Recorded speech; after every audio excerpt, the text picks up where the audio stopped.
Hey guys, this is Sci Fitness and today's video is about carbs, and more carbs.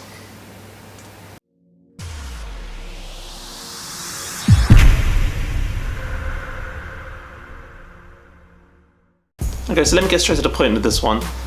There's basically two different types of carbs. There's fast-acting carbs and there's slow-acting carbs. The difference between the two of them is how quickly it gets released into your body.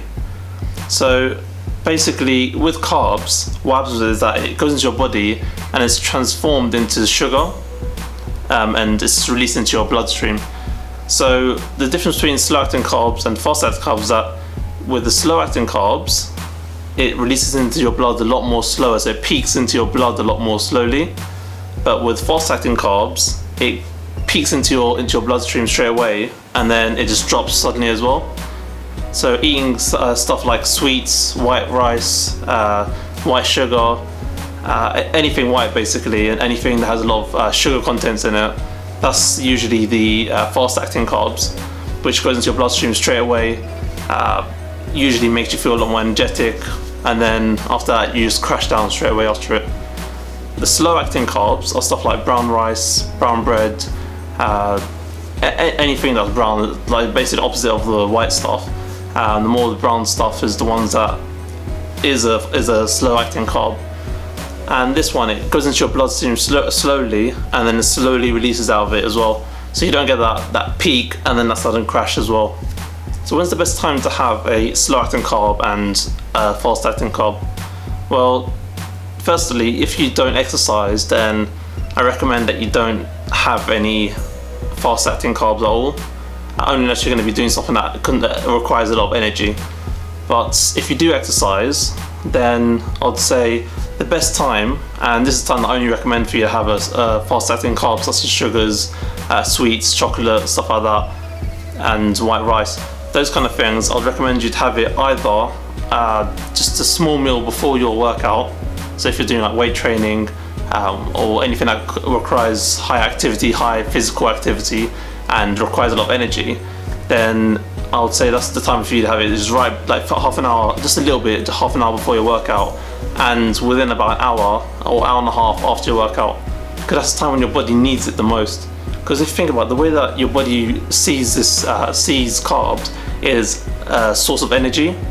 So if you've just done a physical exercise, then your body's looking for that energy from somewhere, and it doesn't know where to go. So it starts looking at your protein sources, and you don't want it to go on from your protein sources because you need that to repair your muscles. So instead, give it the fuel it needs from its carbs. So like that, it won't be stored as fat. It'll be put into your bloodstream, and then your body will see that and take it as a fuel source.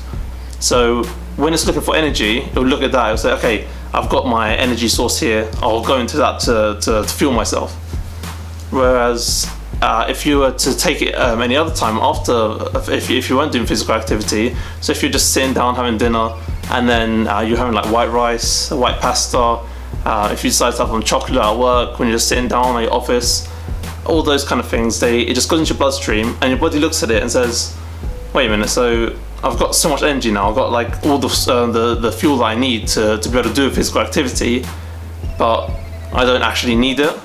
So what it does then is it just stores it as fat. It says, okay, I'll use it later on. It might come in useful later on.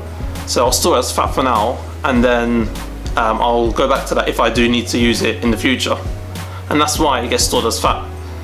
Whereas if you take a slow-acting carb, then that's when I recommend for you to have that for dinner time, or if you're not working out, or if you've already had your workout in the morning and now it's just at night where you want to have just dinner or something like that. So the slow-acting carb goes into your bloodstream slowly, and it slowly releases as well. So I mean, just doing normal things around the house and just walking around, all of that is being used up during that period. So because it's not peaking, it's not giving you a lot of fuel straight away. It's giving it to you gradually. It means that as you're gradually doing things throughout the day, you're gradually using it up. So if you say if we're talking about which ones to use when, slow-acting carbs, use it if you're going to be not doing any activities, any physical activities, such as at dinner time, or even if it's for breakfast when you're not going to be working out in the morning. and just when you know you're not going to be doing any physical activity. The fast-acting carbs, I recommend for you, the only time for you to be eating fast-acting carbs is half an hour before your workout, just a small meal, or just something very small, or just something very light, and within about an hour after your workout, because those are 2 times where you need the energy. So before your workout, you need energy because your body, you're going to be going through physical activity, and your body needs some sort of fuel to be able to or some sort of energy to be able to fuel it throughout that workout. And then after your workout, your body's still looking for energy. It's like, wait, I've just done all this physical activity, I need more fuel, I need to get it from somewhere. So it'll take it at after your workout as well. So when you're eating it after if you eat fast-acting carbs after your workout, then it'll take it as a source of fuel for your body as well. And then only time for you to eat slow-acting carbs, which is like the brown rice and everything brown, that one it would be when you're not doing any activity. So if you're not doing any exercise all that day, or if it's late at night and you've already had your workout earlier in the day, then that's the time when I'll say for you to use to eat slow-acting carbs. So the moral of this video is, don't look at these sweets and chocolates and all these kind of things as your worst nightmare, as something bad for you. I mean, it's only bad for you if you're using it inappropriately, if you're not using it properly. So if you're eating this stuff and you're not working out, then that's when it gets stored as fat. But your body sees, like, it's not as complicated as you think it is. Your body doesn't see it as this is going to cause me, this is going to make me gain fat, this one isn't. It sees it as fuel. All this is just energy for your body. So if you take the different types of carbs at the right time, then your body will use it effectively, exactly how it needs to be used. So remember, slow-acting carbs, brown rice, brown bread, anything that brown basically. That one you take it when you're not working out, or at a time where you've already worked out and it's long gone since then, and your body's calmed down and your heart rate's rested a lot.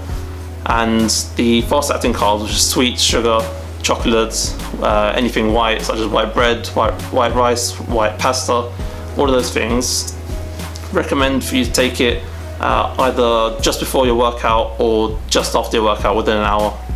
Those are the best times, the optimal times that your body will be able to effectively use it. So that's been my video for today. Hope you liked it, hope you learned something new from it, and I hope you're able to take this information away and use it effectively for yourself. If you have, and if you did learn something new, then please give a big thumbs up on the video and comment below if you have any questions, and don't forget to subscribe. Till the next video, see ya.